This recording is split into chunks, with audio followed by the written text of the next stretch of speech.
The Sound of Waves, Chapter 2. Next morning, Shinji boarded his master's boat as usual, and they set out for the day's fishing. The overcast sky of daybreak was mirrored in a calm sea. It would take about an hour to reach the fishing grounds. Shinji was wearing a black rubber apron reaching from the breast of his jumper to the tops of his knee-length rubber boots and a pair of long rubber gloves. Standing in the bow of the boat and gazing ahead to their destination in the Pacific, far ahead under the ashen morning sky, Shinji was remembering the night before, the time between his leaving the lighthouse and going to bed. Shinji's mother and brother had been awaiting his return in the small room lit by a dim lamp hanging over the cook stove. The brother was only 12.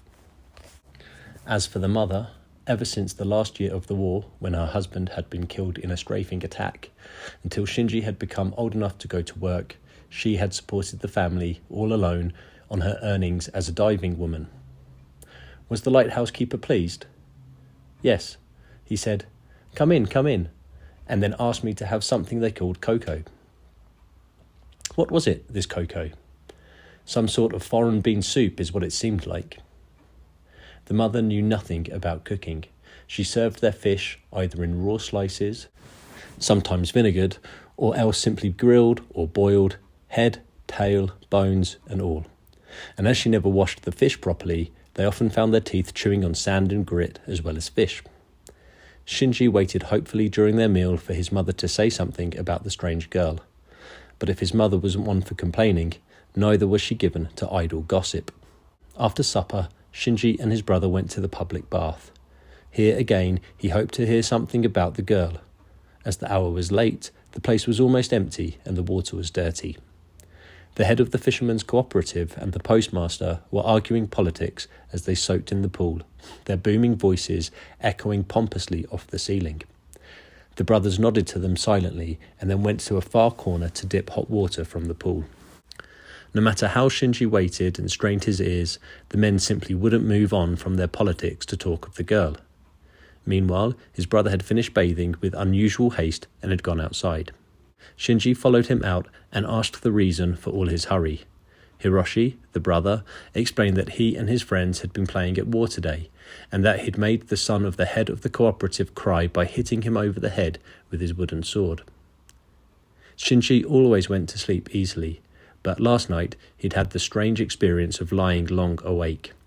Unable to remember a day of sickness in his life, the boy had lain wondering, afraid this might be what people meant by being sick. That strange unrest was still with him this morning, but the vast ocean stretched away from the prow where he was standing, and gradually the sight of it filled his body with the energy of familiar, day-to-day toil, and without realizing it, he felt at peace again. The boat was shaking mincingly with the vibrations of the engine, and the biting morning wind slapped at the boy's cheeks. High on the cliff to starboard, the beacon of the lighthouse was already extinguished.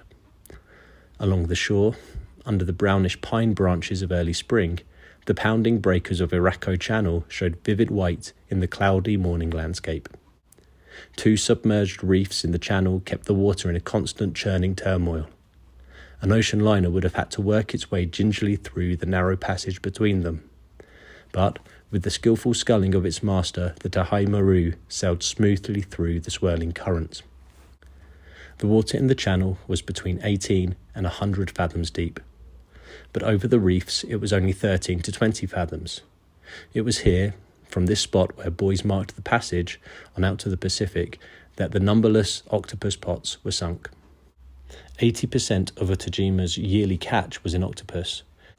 The octopus season, which began in November, was now about to give way to the squid season, which would begin with the spring equinox. It was the end of the season, the time when the pots were lying in wait for their last chance at what were called the fleeing octopus, as they moved to the depths of the Pacific to escape the cold waters of the Gulf of Eyes. To master fishermen, the exact rise and fall of every inch of the bottom of the shallow waters off the Pacific side of the island were as familiar as their own kitchen gardens. They were always saying, "It's only a blind man that can't see the ocean floor." They knew their directions from their mariner's compass, and by watching the changing outline of the mountains on the far distant capes, they could always tell their exact position.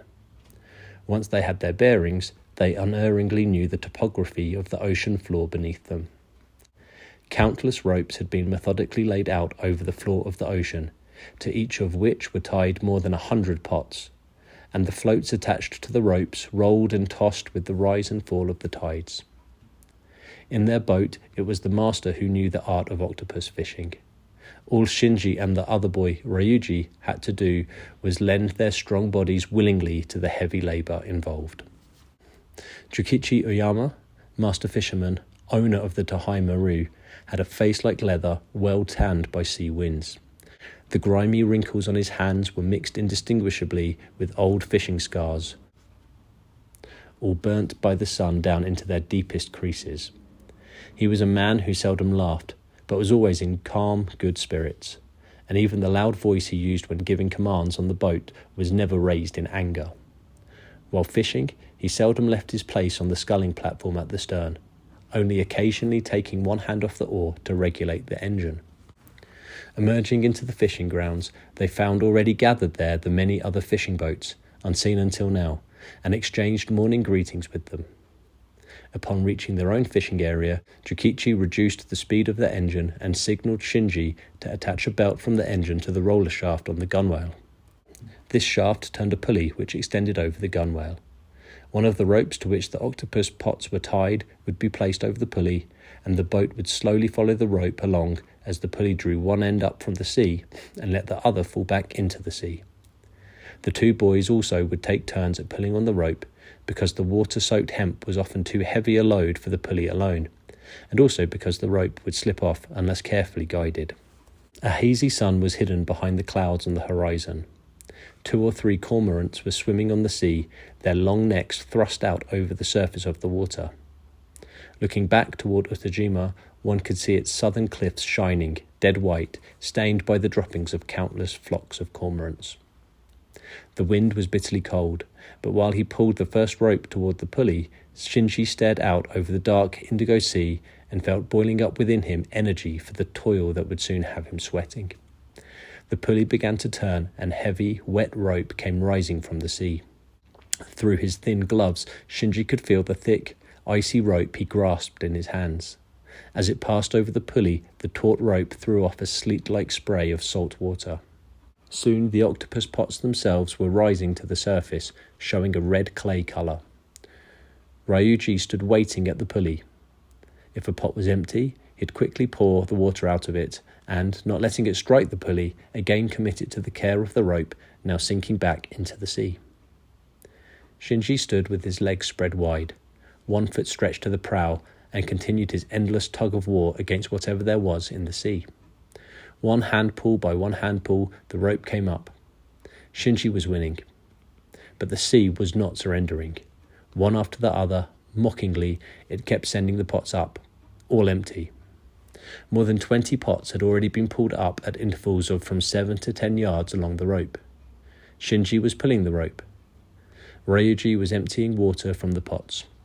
Jukichi, keeping a hand on the sculling oar and never once changing his expression, silently watched the boys at their work. Sweat gradually spread across Shinji's back and began to glisten on his forehead, exposed to the morning wind. His cheeks became flushed. Finally, the sun broke through the clouds, casting pale shadows at the feet of the quickly moving boys. Ryuji was facing away from the sea, in toward the boat. He upended the pot that had just come up, and Jukichi pulled a lever to disengage the pulley. Now, for the first time, Shinji looked back toward the pulley. Ryuji poked around inside the pot with a wooden pole. Like a person awakened from a long nap, an octopus oozed its entire body out of the pot and cowered on the deck. Quickly, the cover was jerked off a large bamboo creel standing by the engine room, and the first catch of the day went slithering down into it with a dull thud. The Tahai Maru spent most of the morning octopus fishing. Its meagre catch consisted of 5 octopuses. The wind died and the sun shone gloriously. Passing through the Irako Channel, the Tahai Maru sailed back into the Gulf of Ais to do some drag fishing on the sly in the prohibited waters there. To make their drag, They tied a number of large hooks and lines on a crossbar, tied it to a stout hawser, and then, putting the boat in motion, dragged this across the floor of the gulf like a rake. After a time they pulled the drag in. With it, 4 flatheads and 3 soles came flapping up from the water. Shinji took them off the hooks with his bare hands. The flatheads fell to the blood-smeared deck, their white bellies gleaming. The black, wet bodies of the soles, their little eyes sunk deep in folds of wrinkles, reflected the blue of the sky. Lunchtime came. Jokichi dressed the flatheads on the engine room hatch and cut them into slices. They divided the raw slices onto the lids of their aluminium lunchboxes and poured soy sauce over them from a small bottle. Then they took up the boxes, filled with a mixture of boiled rice and barley, and, stuffed into one corner, a few slices of pickled radish. The boat they entrusted to the gentle swell. "Say, what do you think about old Uncle Teru Miyata bringing his girl back?" Jokichi said abruptly. "I didn't know he had." "Me neither." Both boys shook their heads, and Jokichi proceeded with his story. Uncle Teru had 4 girls and 1 boy. Said he had more than enough of girls, so he married 3 of them off and let the other one be adopted away. Her name was Hatsue, and she was adopted into a family of diving women over at Oizaki in Shima. But then, what do you know? That only son of his, Matsu, dies of the lung sickness last year. Being a widower, Uncle Teru starts feeling lonely. So he calls Hatsue back, has her put back in his family register, and decides to adopt a husband into the family for her, to have someone to carry on the name. Hatsue's grown up to be a real beauty. There'll be a lot of youngsters wanting to marry her. How about you two, hey?